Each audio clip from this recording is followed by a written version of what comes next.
The Uncharted Territories is a podcast about seeing the unseen in the world of matter. Join me, Shara Prophet, the Mind Magic Coach, and my partner, astrologer Scott Tejerian, as we take an esoteric look this season into the life, death, and afterlife of a variety of celebrities and public figures who lost their lives prematurely or unexpectedly. Here we are, Shara. Yes, Episode 1. here we are. Episode 1. So great to be here with you. So excited to share the knowledge with you. Today we're looking at John F. Kennedy, John Fitzgerald Kennedy, JFK, the 35th President of the United States of America. He is somebody who is definitely synonymous with conspiracy, so this is a very exciting first episode. Oh, yeah. To begin, yes. So I want to get into what you do, Shara, and how you come into contact with spirits. Is that what I'm saying? Yes. Yes. So how do you do this, Shara? Well, just to let everybody know out there, I'm an energy healer and a certified hypnotherapist and a mystic. And I help people understand how the mind works so they can harness the energy of the subconscious and tap into their inner power, and they can make positive long-term changes in their life. I also do that not just with living people here on this side of the veil, but also on the other side of the veil. So sometimes I will use their favorite music, their favorite food. I'll light a candle. Or sometimes I just sit in meditation and call forth their energy and only their energy. And I make sure I do, my own protections and things like that, because when you're opening yourself up mentally like that, you're tapping into other dimensions and, there's some things out there that would like to attach itself to you. So you have to make sure you're very, very protected. And I do that. And then once I can feel them enter the room, we begin chatting. So you protect yourself and then you invite the 35th President of the United States into your home. Yes. Yes. When you say it like that, it just sounds so weird. Because it is weird.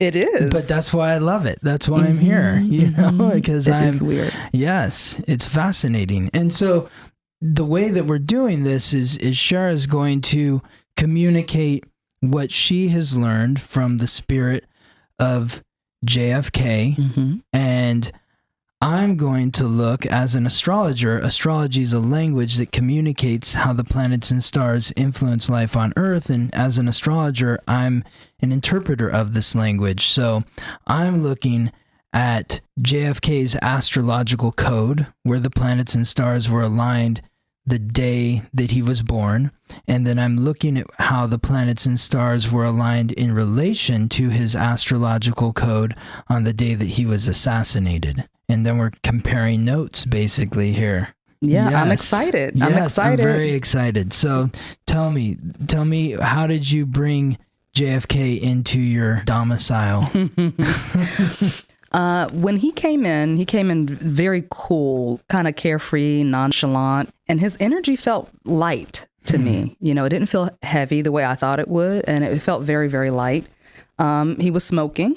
Okay. And I offered him a drink of whiskey. You had that available? I had it available already. You knew that he was he hung out with Sinatra and those guys. So you're like, he might like some of this. I looked up some of his favorite music. I try not to do too much research because I want to make sure that the information that's coming in is as pure as possible. Yes. But I did want to find out what some of his favorite things were. So I looked up some of his favorite music and I made a little playlist on YouTube and kind of played that and played some Sinatra and had some whiskey there so he could feel comfortable and invited to come in. And he actually prefers brandy or scotch. So, but he drank the whiskey. He was happy with that. And I had a little sip too with him. So it was fun. It was fun. Nice. And he was wearing a gray suit and it was very, very well made, very well tailored, and he sat with his legs crossed. I have a chair like at the foot of my bed, and he sat there with his legs crossed. We just started talking, and he came real easy, like real smooth, and kind of a little flirtatious, because I'm like, well, of course, yeah. He was a ladies' man. Given your reputation, sir.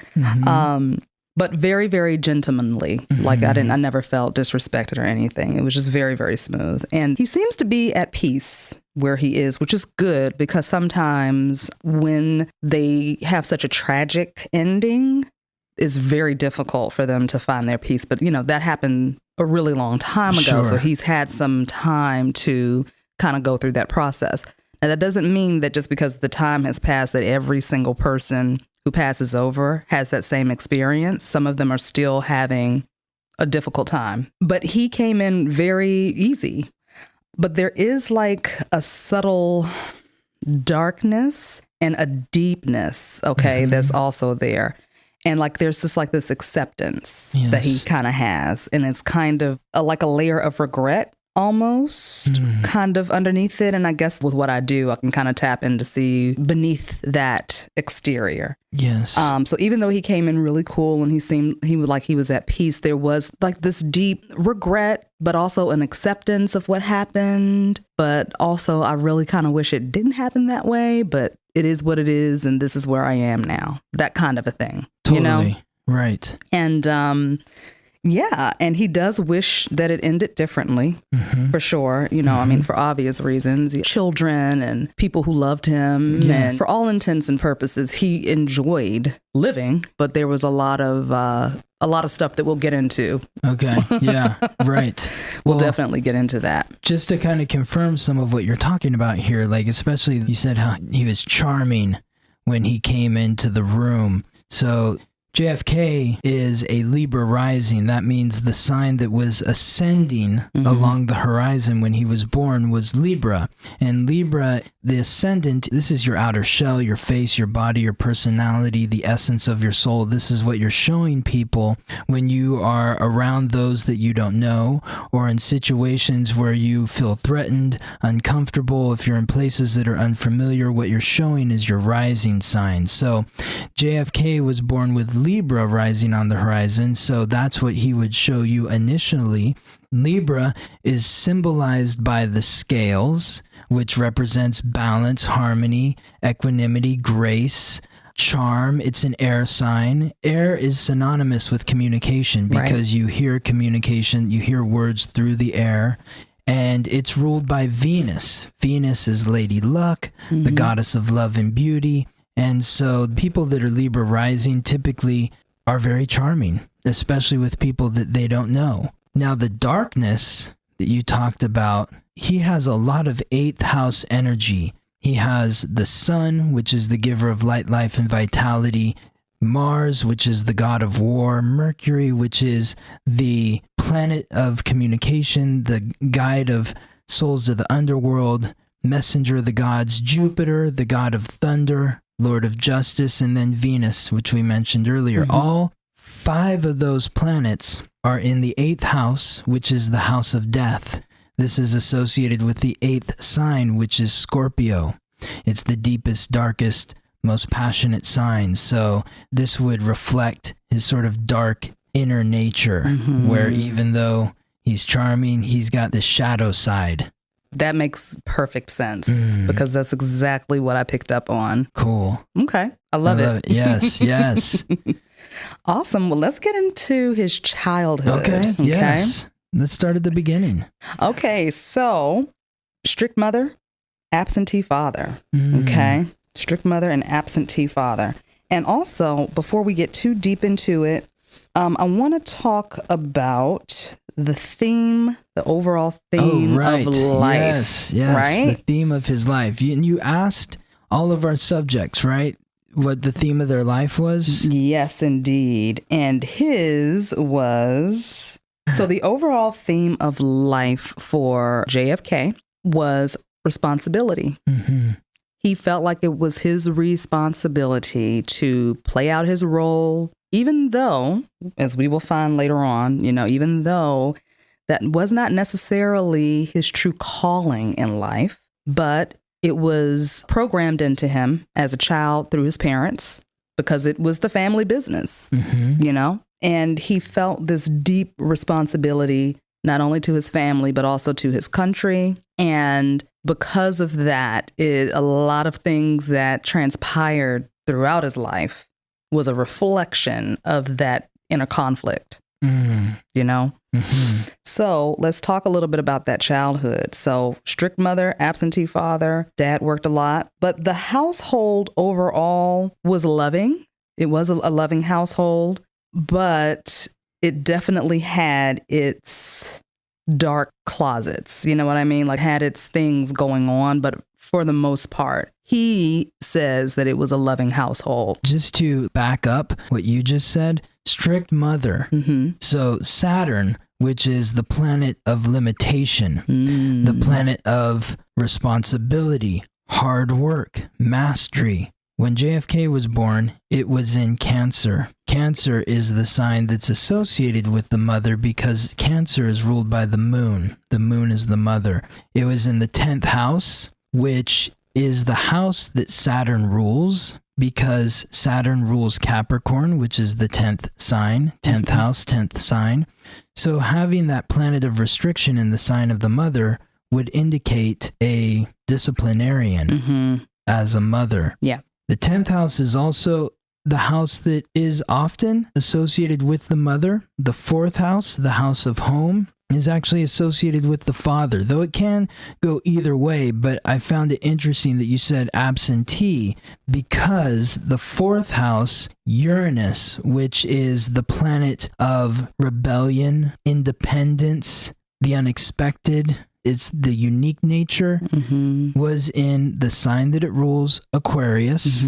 So that gave Uranus more power, but it was in the 4th house, which would represent his father. So that could indicate a father who was very unique, did things differently, outside the norm, not conventional. Does that sort of line up? Yes. Okay. Big time. Because I know you're going to tell me some more about some crazy stuff that was divulged, but also the responsibility aspect. JFK's North Node, which represents the soul's purpose, was in the sign of Capricorn, which is the sign that represents responsibility, hard work, achievement, authority. Okay, that makes sense. That makes a lot of sense. Okay. So again, family business was in politics. The parents had high expectations of the children to be in positions of power. That was the main goal there. And that is what everybody was whipped into shape to do. Parents did a lot of fighting, but a lot of laughing, he said. So I think that's where he associates the loving household with, if you know what I mean. Yes. And let me just say this really quickly.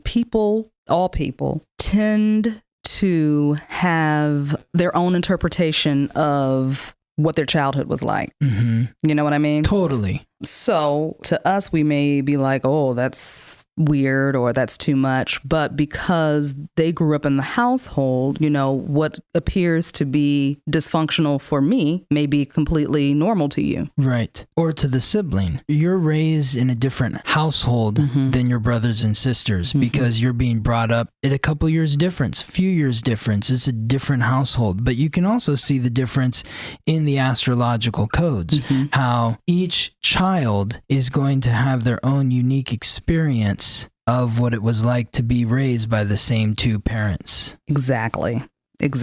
And it's kind of crazy like that because I hear people, friends of mine, are like, we grew up in the same house. I don't understand why it was so difficult for them. And I'm like, well, they had a completely different experience than you did. Yes. Because I'm pretty sure your parents, they shifted, they changed. Things were happening within them and within their relationship that you may not have been privy to. Yep. And that energy, the child picks up on that energy from birth, from before birth. While they're in the womb, they're picking up on all of that energy. Yep.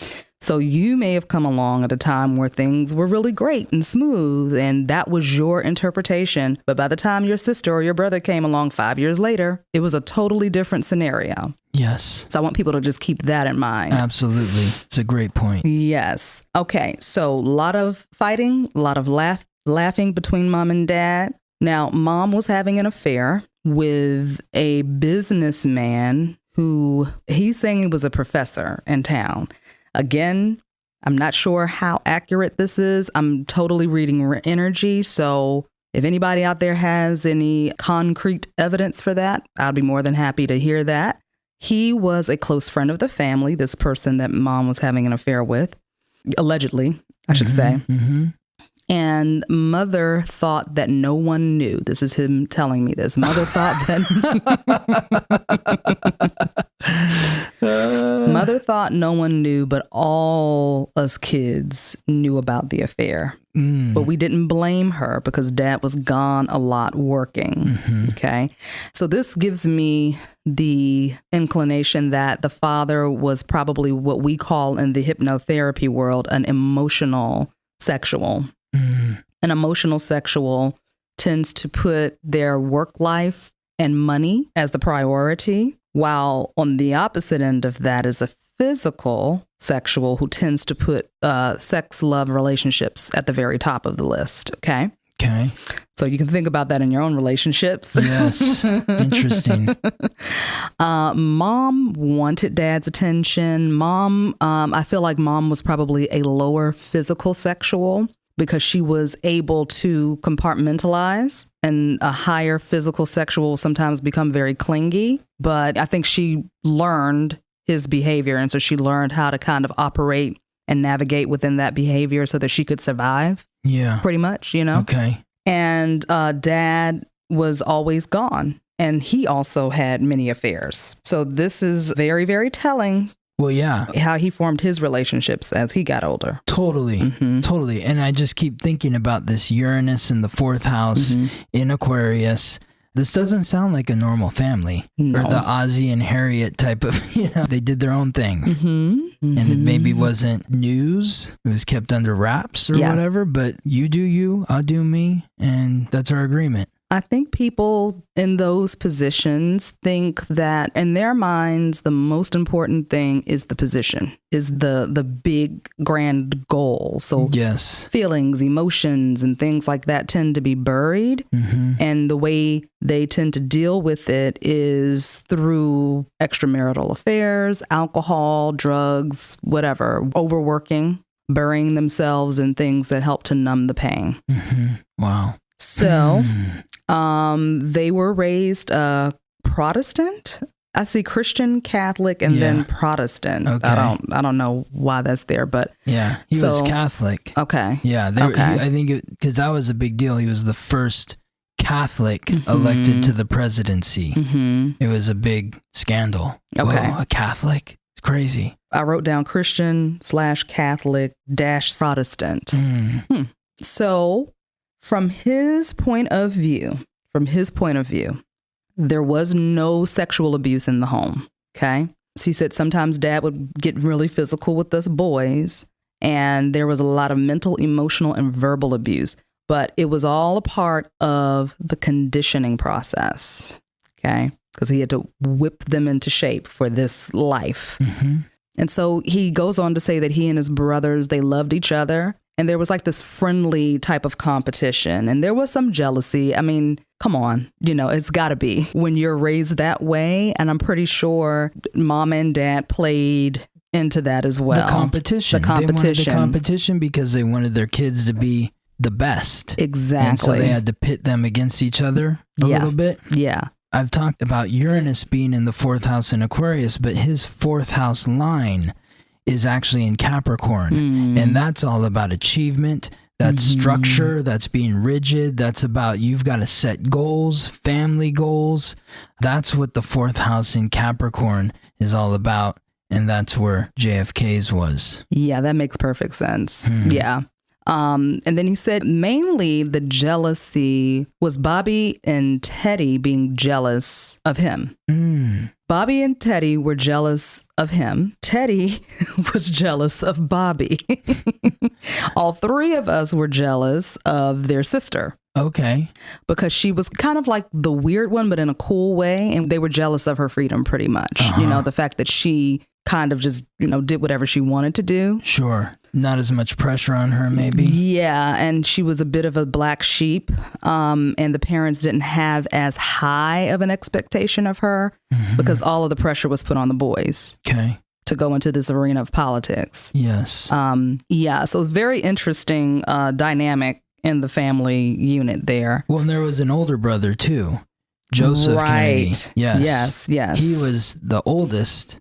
Then it was John, but he died in World War II. Yes. Yep. So all of it fell on to John. Yep. Exactly. So, and he said that the brothers, they liked to swap each other's women. Wow. I know, right? Fascinating. Very fascinating, right? But I can see that, I could see that. And it wasn't every single woman. They kind of knew who they could do this with, you know how it gets. I guess so. I don't know. I don't have a brother, so. I don't either. I mean, but I can only imagine like growing up in that household, the money, the pressure, a lot of testosterone. What they're being groomed for. Yeah. know.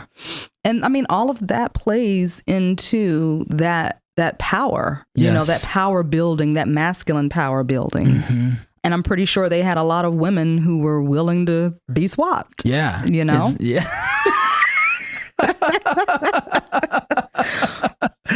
Swapped and swabbed. Wow. Well, with those 5 planets that I mentioned in the 8th house, the house of death, which is associated with the 8th sign, which is Scorpio, which is synonymous with sex, secrets, the taboo, what's going on behind closed doors in the shadows that we're not going to tell people about. I mean, that's a big part of his astrological code. So, I mean, to know the secrets of JFK is to know some things. Yeah. I'm sure a lot of people don't know. Yeah. So, yes, I'm fascinated to know. Yeah. I mean, like I said, this is all for entertainment purposes. I must preface that, right? It's all for entertainment purposes. And this is the energy that I am interpreting and picking up on. So if there is anybody out there that knows the family really well and you want to correct me, please correct me if I'm wrong. He was a saint. How dare you speak of Jack Kennedy like that? He's a perfect gentleman. Yes. I have to say he's a perfect gentleman considering, some of the things that he's had to experience in his life. We're not here to judge. Not at all. We're not judging anything. I can't judge anybody. Exactly. Good heavens.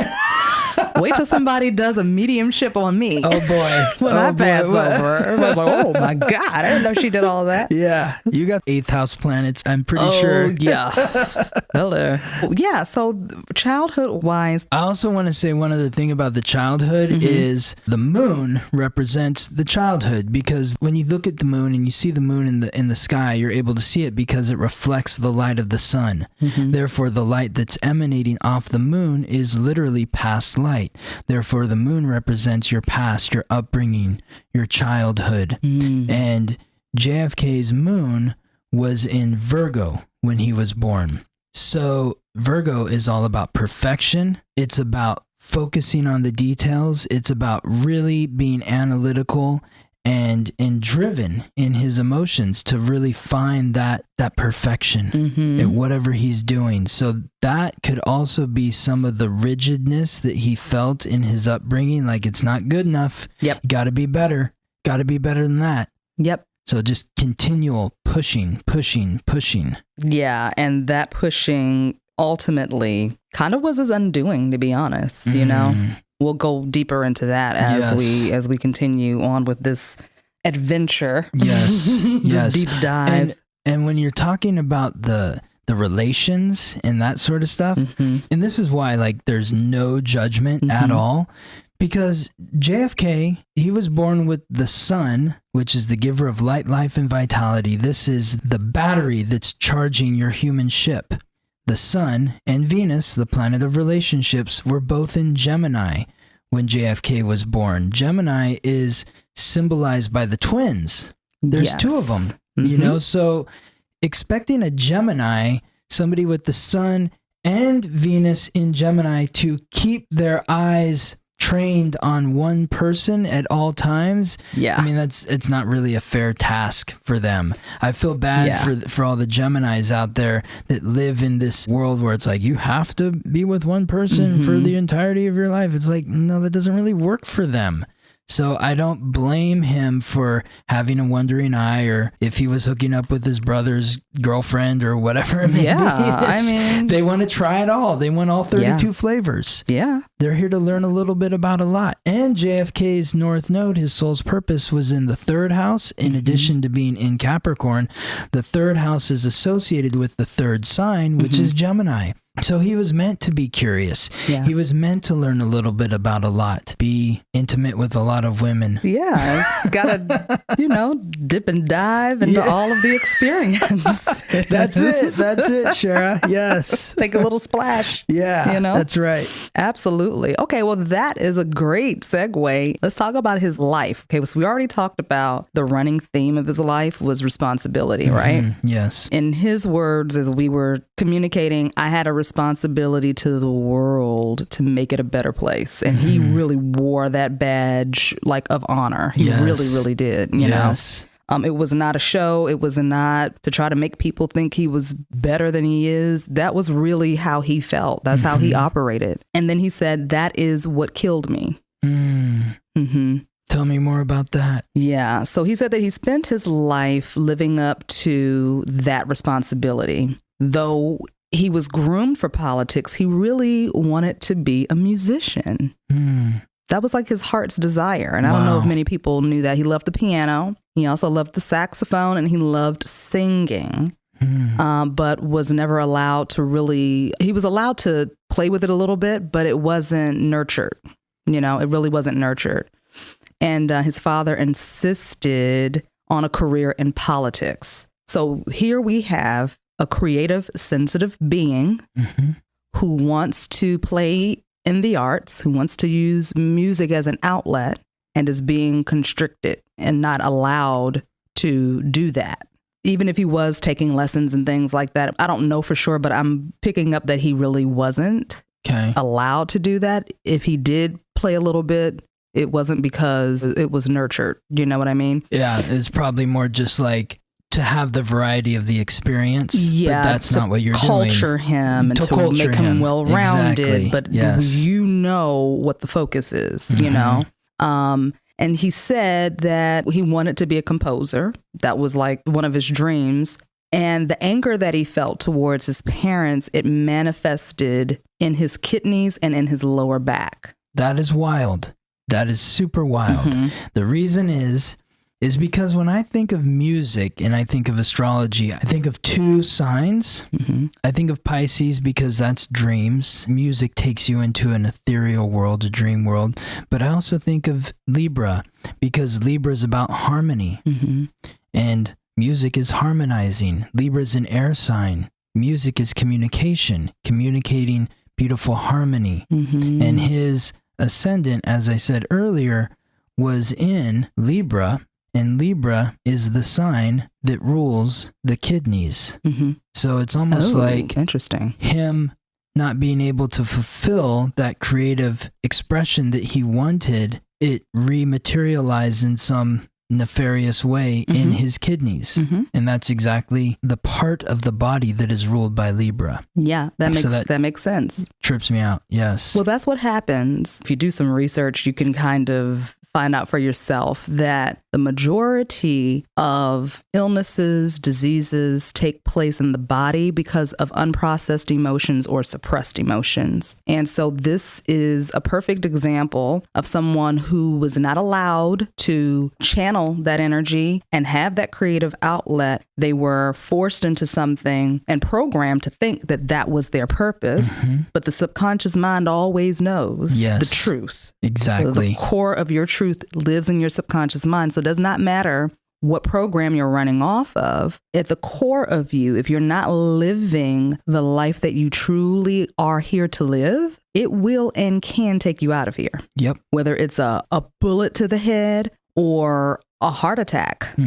Exactly. So the kidneys, let's talk about the body and what it represents emotionally. The kidneys hold anger, and the lower back denotes instability and father issues. And if you have any financial issues, that wasn't a problem for him. But if you have financial issues, you may notice a lot of pain in your lower back. Okay? Because that's right around the root chakra. And the root chakra is all about family, stability, your roots, your traditions, things like that. And so he also had ulcers, which indicates frustration, shame, and guilt. And what does that mean? Ulcers, like where would those be? Your ulcers would take place in your belly. So here's something else that's blowing my mind, because Chiron is known as the wounded healer. This represents where you have a wound that you feel like you can't recover from. And when JFK was born, Chiron was in Pisces, which is one of the music signs, and it was in the 6th house. The 6th house is associated with the 6th sign, which is Virgo, which is the same place where his moon was in Virgo when he was born. And Virgo is the sign that rules the intestines. Wow. So he had a wound in his intestines. Oh, yeah. In relation to not fulfilling his true dreams.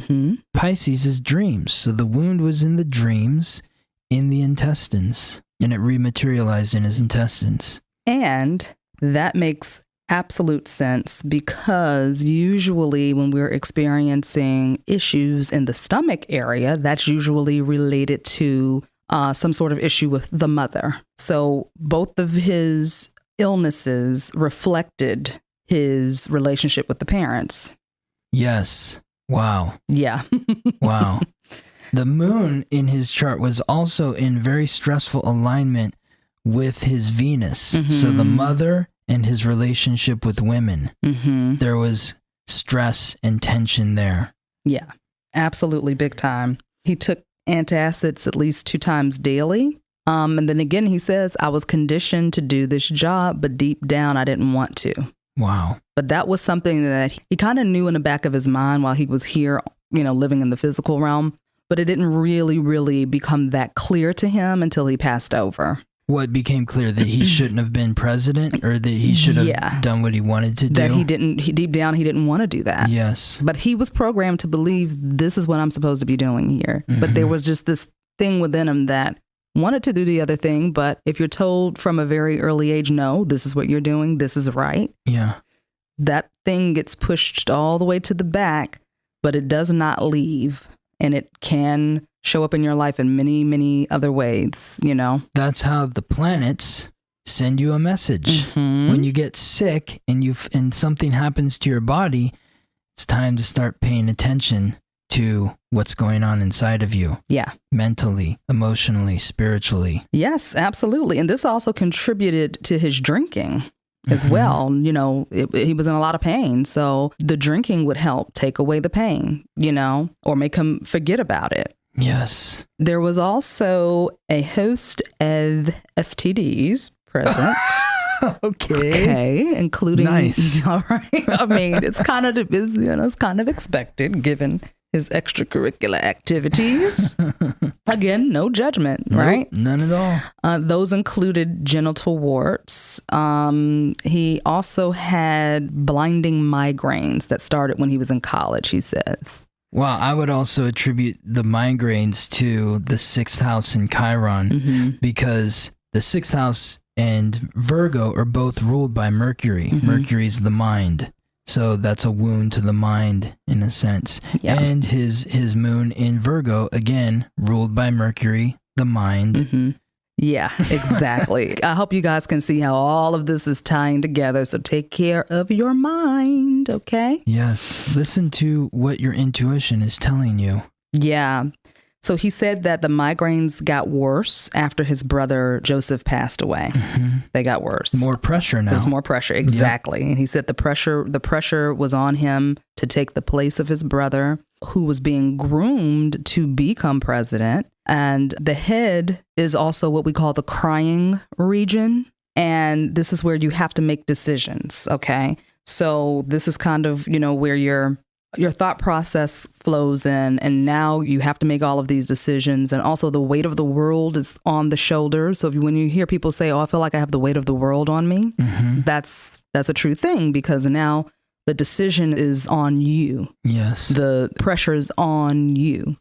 And so these were the things that he was experiencing while going through all of this. Right. Oh, wow. Poor guy, man. You know? It's a lot. It's a lot. It's a lot to carry. Yes. Well, life is a challenge. It really is. Life is a challenge. It really is. Yeah. Do you have anything to add to that?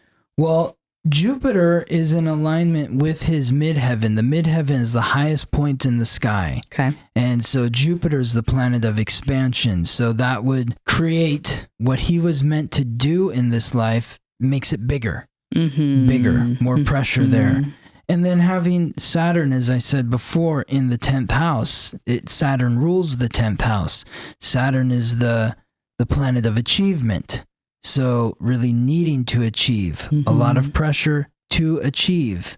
And then the moon in Virgo. Again, there's a lot of pressure for moon in Virgo people because they really hold themselves to a difficult standard of perfection, of being perfect, being the best.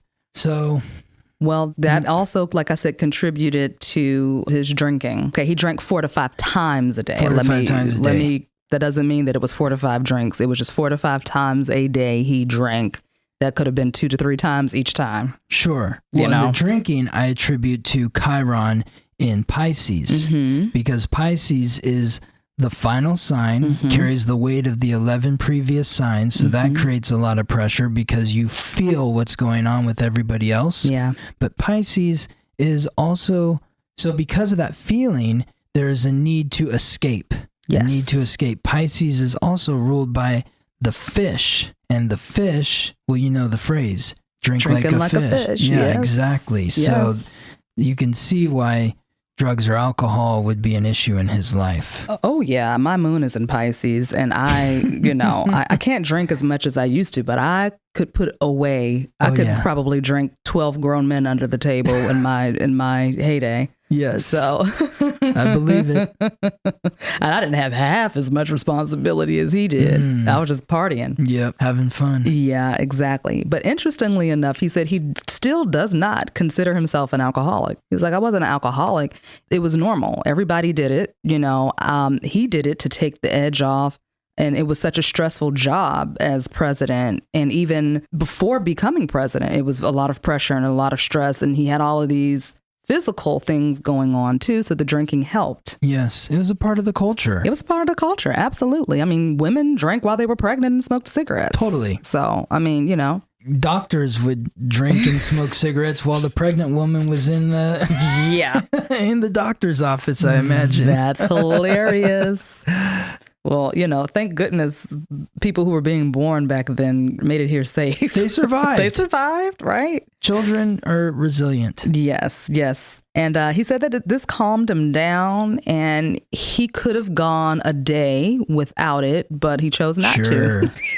So I just chose not to.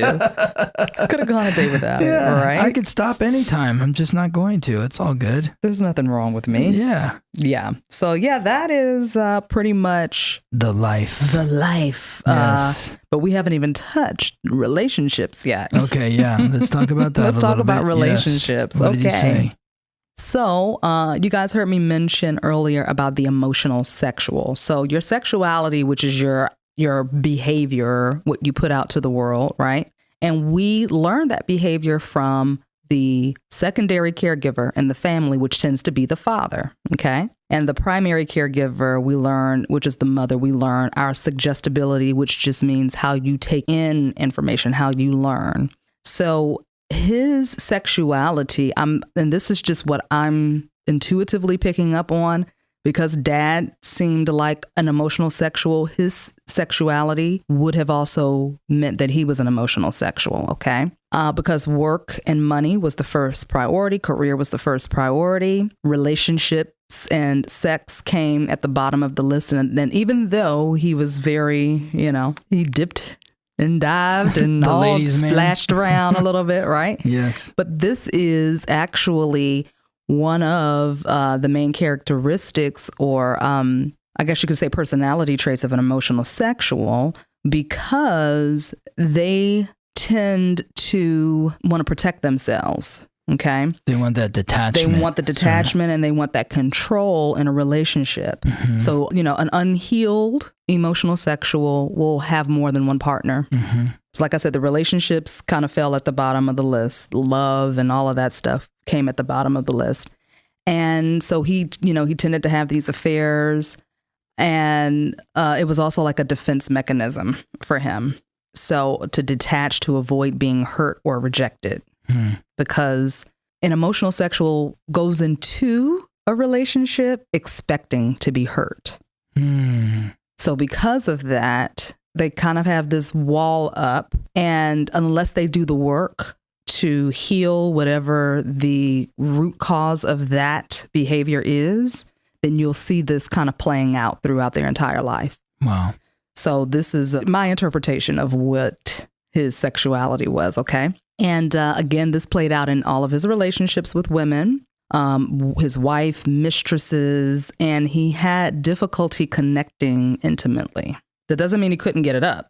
That just means, intimacy is not all the time. It's not performance. Performance, no, right? It's not performance. Yeah, intimacy is being available, is being vulnerable, right? Yep. When did he have a chance to do that in his childhood? He never saw evidence of that behavior being played out in his household. Right. And our behaviors are learned, right?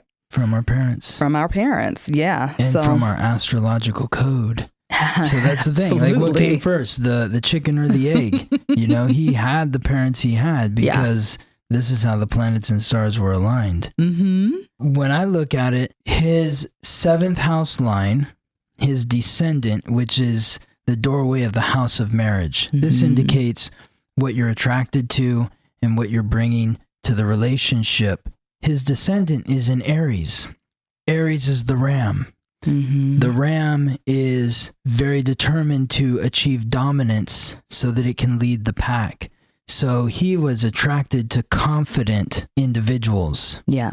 Aries is ruled by Mars. Mm-hmm. And Mars is about maintaining boundaries and borders, and this is my area, that's your area. Yeah. Stay away from, I'm not going to let you into my area wholeheartedly or fully. Maybe I'll let you pass through, but you're not staying here, sort of energy. So there is some boundary. I think that's what you were talking about a little bit. Yeah. So he wanted to be with confident women. Mm-hmm. He wanted to maintain his boundaries. And then having the moon in the 11th house, which is associated with the 11th sign, which is Aquarius, which represents the community. Mm-hmm. His emotions are a little bit detached in that he's emotionally connected to everyone. Yeah. I'm not holding on to my emotions for one person. Mm-hmm. I've got a lot of people to care about. So I can't just care about you. It doesn't make me a bad person. I just can't care for just one person. I got to care for a lot of people. And then, of course, the sun and Venus and Gemini, that's that curiosity. Hey, I like you. I like you. I like you. I like you. And then also being all that 8th house energy, just wanting to have that intimacy for a moment, but then pull back a little bit as well afterwards, because you don't want to get too deep. But there is some conflict there, because I feel he wanted that intimacy, but people are complex. These astrological codes are very complex. It might say that you're one thing, and it might say that you're the complete opposite. Very curious, wants to connect with a lot of people sexually, but at the same time wants intimacy, but at the same time wants to protect himself and have boundaries and have enough love for everyone and not commit to one person. It's very complex. It's very complex. Poor guy. That's humans. That's humans, Human right? beings, yes. And you said something really interesting, and I just kind of want to piggyback off of that for a moment about him being very attracted to confident women who have something going on in their lives. And this is also very telling of an emotional sexual as well. They are very attracted to people who are outgoing and have friends and have a life. But the moment that other person starts to become a little clingy or a little needy and kind of, well, I don't want to go out tonight. I just want us to be together. They back all the way off. Oh, wait a minute. You are not the person that I met 3 months ago, right? I want some of that energy. And the reason why they want some of that energy is because they tend to be very reserved themselves, and they can be a little bit of a hermit and be to themselves because they're so engaged with their work and their mission that, you know, they don't have that same super outgoing personality. They can turn it on when they need to. Yes. He was a very charismatic person because he needed to be, and he was able to do that. But honestly, you know, he could withdraw and just be with his work. Well, this is the Gemini. Again, it's the twins. So when I think of Gemini, I think of there's the Gemini who's very gregarious, very charming, very funny. You know, it feels like you're best friends with them right away because they're so curious about you. They're asking you all kinds of questions. And then you meet that same person another time and they're showing you the other side, which is like, who are you? Yeah, I don't have time right now. They literally change. We call that cycling. Yes. They're on and off, on and off, on and off. And if you learn that cycle, if you're a physical sexual and you learn that cycle, you can survive that relationship, you know? It's just a matter of knowing this particular concept, you know, knowing who the person is. Okay, this is just who they are. Sometimes they're the most charming, fun person that you want to be around, and sometimes they're just so serious that you're like, who are you? Yeah. But that's not for you to get offended by them. They're not trying to offend you. They're just going through that cycle. That's all it is. Yes. It's just a cycle. Yes. Yep. Totally. All right. So now let's get into death. Yes. So I like to tap into 3 days before the death. Okay. He said that he was feeling orphaned. Interesting choice of words. Wow. Yeah. Orphaned, alone, abandoned, uncertain about his place in the world. He felt like he didn't belong. Makes so much sense. So much sense. Orphaned. Okay. Saturn, the planet of restriction, was transiting through the 4th house, which is the house of home, which represents the childhood. Okay. So restriction, childhood. At the same time, it was also in uncomfortable alignment with the moon, which also represents the childhood. So when Saturn is in uncomfortable alignment with the moon, or really any alignment with the moon, and especially when it's moving through the 4th house, you feel that sort of empty, orphaned, I'm all alone in the world feeling. Isolated. Wow. Yes. Yeah, that is exactly what he was going through about 3 days before the death. Probably longer, but I asked specifically about 3 days before. He said that he was quite disappointed with his wife, with Jackie O, and his administration. Okay. He said that Jackie wanted to leave. They went through their whole thing. I'm not even going to get into all of that because that we would be here for 2 more days talking about it. But they went through their thing, you know. She got him, she understood him, and she positioned her life and herself to play her role and also get what she needed as well. Yes. You know. So there was a lot of infidelity, not just on his part, but on her part as well. Okay. But I think she was getting tired of it, and she had started kind of falling for somebody else. And around that time, she was ready to just call it quits. Wow. And he wasn't, you know, because again, an emotional sexual can stay in a relationship forever. Why is that? Well, because if it works for them, it's like, hey, I don't really want to get to know anybody else, you know. Just let me do what I'm going to do. I'll make sure you're happy. Yes. I'll make sure you have what you want. Right. Let's just do this thing. I'm taking care of everything. Yes. You're the first lady. Look at you. You know what I mean? It's like, you got the life. Yes. What are you complaining about? Right. So he could have stayed in it forever. But after a while, you know, especially for a woman, it's just not enough. And so he said that his administration, he felt like they were after him, like they wanted to kill him. Wow. So there was a lot of scandal going on around his death. Okay. And again, this is what I'm picking up on. This, you know, I don't know if this is etched in stone or not. So you guys just take this with a grain of salt here. Cool. Okay. So what came up was I pulled cards around this part of his life. And there were some players responsible for his death. It wasn't just some crazy person. It wasn't just Lee Harvey Oswald on the fifth story of the book depository by himself with a rifle. No, I wish it was that simple. And I mean, I don't know how security and CIA would feel about it if it was just that simple. Right, exactly. How did that happen? Yeah, you know what I mean? Exactly. So there's lots of movies out there too, guys, that you can watch that debunk that theory. Right. But basically, what came through for me when I did this reading, I pulled the Emperor, the Empress, okay, which represents an older man and a middle-aged woman that happened to be partners in business, okay? They were not married. They were just partners in business. They hired a witch. They hired somebody who works in the occult, okay? Mm-hmm. She came in as the high priestess when I pulled that card, okay? And this person assisted with cloaking and confusing the case. Wow. Okay, and this is a real thing, you guys. I am also a practitioner of magic. You're a witch. I am a witch, okay?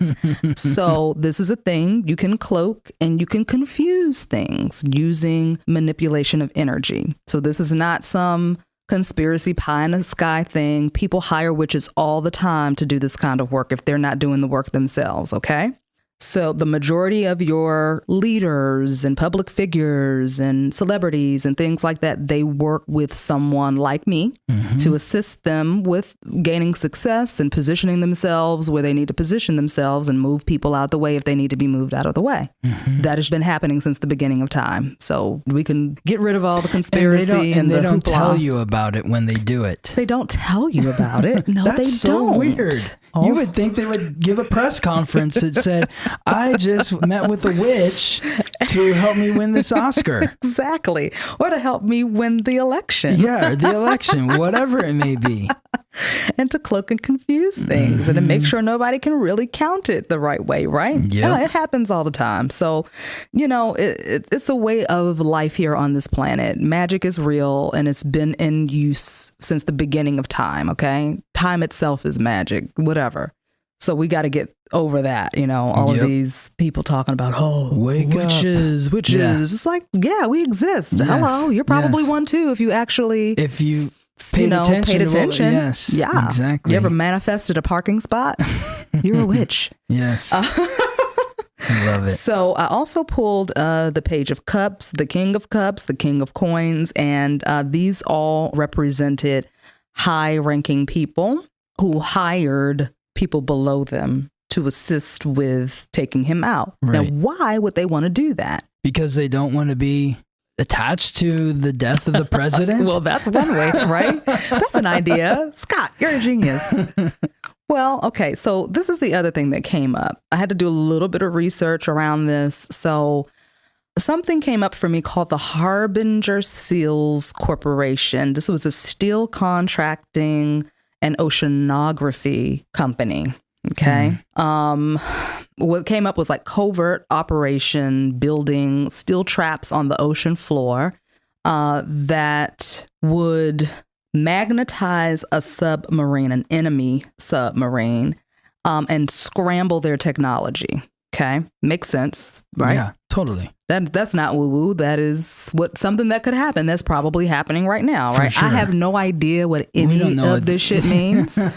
This is just what came through, okay? Yes. So I don't know how true all of this is. But he wouldn't sign off on this particular deal, or I guess, what is it, like a legislation or whatever. I don't know what the terminology is. He wouldn't sign off on it because the construction would have ruined the habitat of the wildlife where they were trying to do it. I don't know exactly where in the world this was going to be happening. So days before his death, he said that he was just observing people around him, seeing what everybody's true colors were. And he was kind of like, had that like Scorpio suspicion going on, And he says that he's not sure if his wife had anything to do with it. He doesn't think so. But at that time, he was so highly suspicious of everybody, because he could feel that some shit was about to go down, right? He felt that. But he said he was like, I'd like to say no, but honestly, I'm not sure. Now, I did a little deeper dive into that, and I didn't feel like she was responsible for anything. I didn't pick that up on her energy. Right. And I told him that. I was like, I'm not picking that up from her. Okay. How did you respond when you said that? He was like, I'm not surprised she didn't. He was like, but honestly, he was like, you're telling me you asked me where I was 3 days before, and this is where I was, you know? Right. He was paranoid. Rightfully so. Rightfully so. He'd been getting like threats and things like, all kinds of shit was just happening. So she did want to leave, but he said he wouldn't give her that. He was like, that's, I kind of regret it because I kind of just held on to her, Well, I mean, but you just have to think about the time. It's 1963. Yeah. I mean, you're going to be the first president to divorce your wife. I mean, that's not going to go over well. So, I mean, I imagine that the timing wasn't right. It's like, okay, when I'm done being president, then sure, but not now. Yeah, timing was way off for all of that. Like, that was not the time to be going through a divorce. So that is what came up for that. Now, there was some other stuff that came up where basically this could have been one of the reasons why he was assassinated. Okay. Also, during that time, that year, a lot of different stuff was going on around the world. There was a movie that came out that kind of goes into detail about all of the different world events that were taking place the year that he was assassinated and the big changes he was making, because he was signing off on a lot of stuff and he was like trying to end certain things. And the name of that movie was The 5 Cities of June, is a documentary, and it was all about 1963, which was the year that he was assassinated. Yes. And if you guys want to go and like check this documentary out, it's a pretty quick watch. It's not like super long, but it's really interesting because it kind of details everything that was happening that year. And when you watch this, you can see all of the events that took place around that time. It was like this energy that was building and building and building and building. And you just kind of get the feeling that a lot of people were not happy with the moves that he was making. So we can't really like point the finger at one person. You know what I mean? This is kind of like a collective type of a thing that took place here. A conspiracy? Oh. Did they conspire to kill the president? I don't know about using that word. I know. They collectively decided to kill him. Collectively. So let's just really quickly talk about some of the stuff that was covered in this documentary. So the events covered things like the activities at the Vatican with the election and the coronation of Pope Paul VI as successor to the late Pope John the 23rd. The launching of a Soviet rocket, and the background on the space race between the United States and the Soviet Union, battles in South Vietnam between communist and South Vietnamese soldiers, the integration of the University of Alabama in Tuscaloosa, and the admission of African American students, Vivian Malone and James Hood, while Alabama Governor George C. Wallace stood by in opposition, and President JFK's trip to Berlin, Germany, and his remarks upon signing the Golden Book at the Rathis Schonenberg on Rudolph Wild Platz. So when I was doing this reading, Heston came in, and I was like, Heston? Yeah. And then I was like, okay, let me look up Heston. And then Charlton Heston came up. I'm like, what the heck does he have to do with this? Right. And that's when I found this documentary that he narrated. And this was all happening June 1963. Wow. A lot of action happening. A lot of action happening. Can you kind of tell us what the hell was happening? The stars that around that time? Well, on November 22nd, 1963, the day that he was assassinated, the sun was at the final degree in Scorpio. And again, Scorpio is the sign of secrets, the sign of magic. So shrouding, hiding, doing something that you don't want others to see. The 29th degree is the final degree. The final degree is one of the most intense degrees. It's like all the energy builds to that final degree, and then it pops and moves into the next sign. So it's a very intense position. This sun at 29 degrees was in alignment with Kennedy's Saturn and with his part of fortune and his Chiron. Part of fortune is where you feel most fortunate. It's like your energetic treasure box, so to speak. So the fact that the sun was in alignment with Saturn, that brings some restrictive feelings, some isolation feelings again. The sun in alignment with Chiron, feeling the wound, paying a lot of attention to the wound. And then in alignment with part of fortune, it could be interpreted as like the luck has run out, so to speak. The North Node, which is the soul's purpose, was directly opposite Kennedy's North Node. So that again also, it's some kind of soul contract coming to an end is how I view that.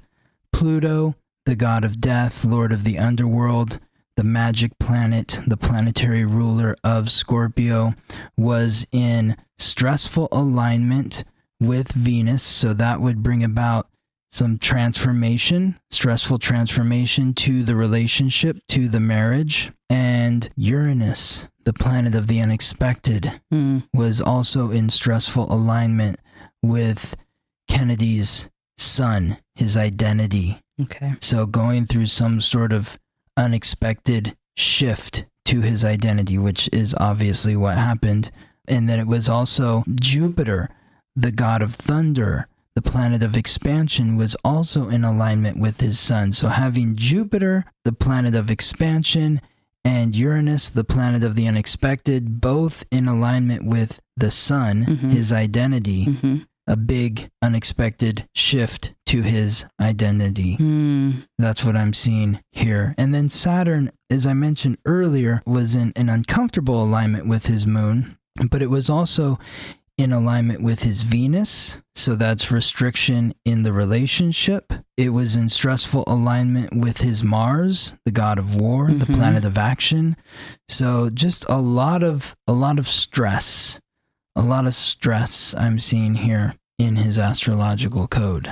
That makes perfect sense, because when I ended out our session together, I basically just asked him, as far as those last 3 days and everything leading up to it, what was kind of like the underlining thing going on with him on an unconscious level.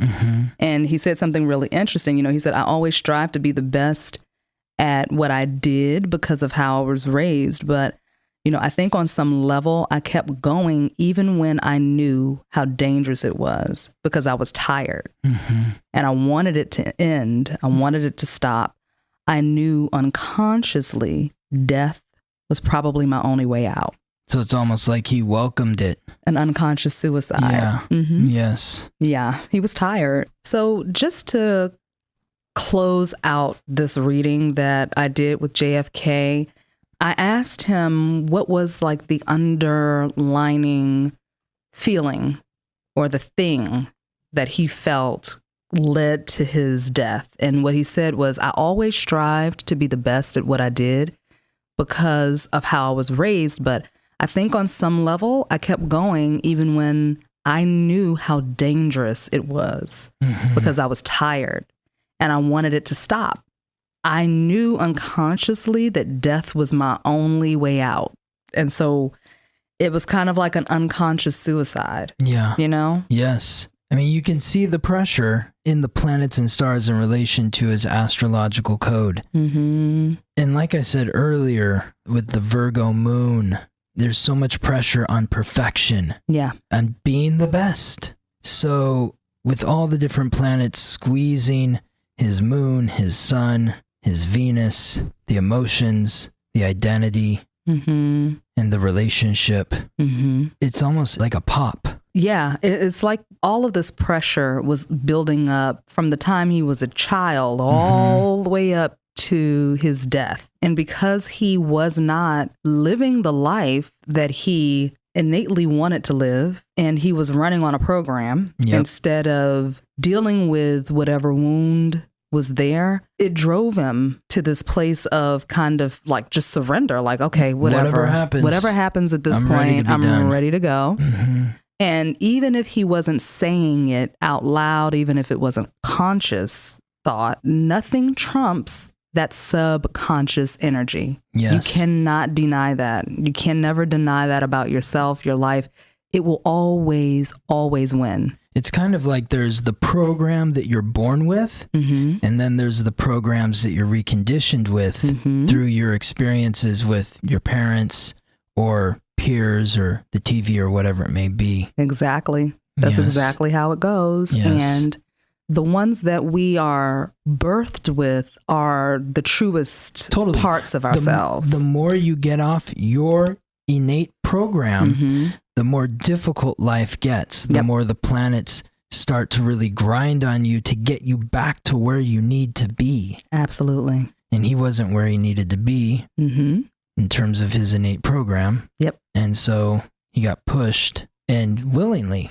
Yeah. So to speak. So, yeah. Yes. I mean, eventually, if you're not doing the work to uncover whatever the program is or the blockage is, then you do get worn down. You get tired, and you just you're just like, well, whatever needs to happen at this point, I'm okay with that. Yes. And if the stars are aligned, mm-hmm. death could be the thing that you are like, what needs to happen for you to get that rest, to get that reset, you know? Absolutely. And that's just where he was. That's, you know, so it's really interesting to take a look at it from that aspect. You know, it's important for us while we're still alive to understand how this works, you know, and understand how astrological charts play a huge, huge role, and also how it ties into the subconscious mind. And I know that that's our goal here. You know, we make it fun and interesting, tapping into the energies of those who've passed over. But ultimately, you know, we're here to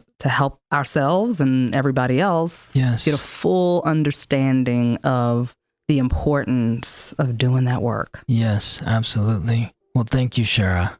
Thank you, Scott. You're welcome. And thank you to our listeners. Mm-hmm. And thank you to JFK. Yes, absolutely. I want to honor him, absolutely, mm-hmm. for his openness with you and for his contribution as a human being. Absolutely. On planet Earth. It's very important. His sacrifice. His sacrifice, mm-hmm. absolutely. Yep, big time. Well, I'm excited for our next episode because we're going to be looking at Jack's brother, mm-hmm. Bobby.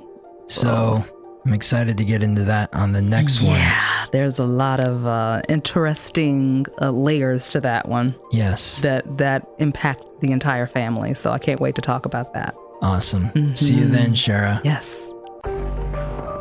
You've been listening to The Uncharted Territories, where we see the unseen in the world of matter. If you would like to support the podcast, subscribe. We've talked a lot about the subconscious mind and the importance of healing our wounds from the past. As an energy healer and a certified hypnotherapist, I help people understand how the mind works so they can harness the energy of the subconscious and tap into their inner power and make those positive long-term changes in their lives. If you're ready to make that change, you can book a session with me by connecting at opendoorhypnosis.com. I look forward to working with you. If you'd like to learn more about who you are, where you come from, why you're here, and what you're meant to do with your life, contact me, Scott Tejerian, at theweeklytransit.com, and we will take a close, detailed look at your astrological code. My purpose is to help you understand who you are so you can accept, appreciate, and love the divine, unique miracle that is you.